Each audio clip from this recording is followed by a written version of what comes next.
Et moi, j'ai eu le malheur de traverser la France en passant par Paris.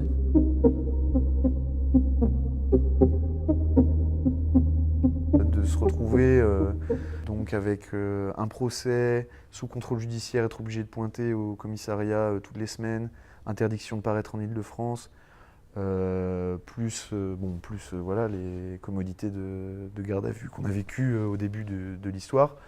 Tout ça pour avoir conduit une voiture dans le 92 qui contenait une pauvre bombe de peinture et une pièce de mécanique. Ça me paraît assez démesuré, quoi.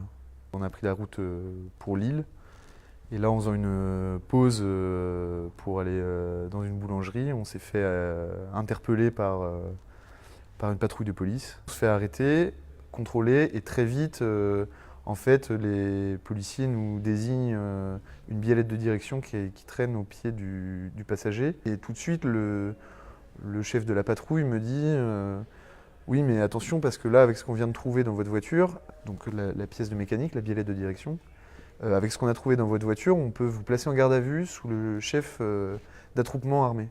Mais au moment où ils fouillent le véhicule, en tout cas, ils ne trouvent pas ce qu'ils ont trouvé pour beaucoup de gens ce week-end-là, à savoir des masques respiratoires, des lunettes de protection, des casques ou des vêtements particuliers. Et surtout, ils ne trouvent pas, il n'y a même pas de gilet jaune dans cette voiture. Ce qui est en réalité une infraction, mais ils le relèvent même pas, quoi. On est envoyé au commissariat de Villeneuve-la-Garenne. Et en fait, très vite, on nous dit qu'on est placé en garde à vue sous le chef de participation à un attroupement armé. Donc eux n'ont aucun élément vraiment pour caractériser ce pourquoi on est poursuivi. Mais par contre, c'est à nous de démontrer qu'on est innocent. C'est comme Minority Report, quoi. En fait, on vous accuse d'avoir voulu commettre des dégradations ou des violences. C'est le groupement en vue d'eux. C'est le en vue d'eux qui pose un gros problème.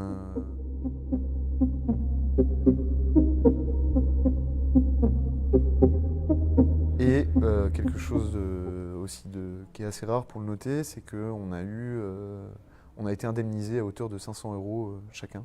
Quand je vois toute la guerre judiciaire qui est menée aux Gilets jaunes, mais depuis peut-être un peu plus longtemps à certains syndicalistes aussi, voilà, je ne suis pas très surpris. Je pense que ça rentre dans une certaine logique des pouvoirs publics d'écarter toute contestation et d'écarter les opposants politiques.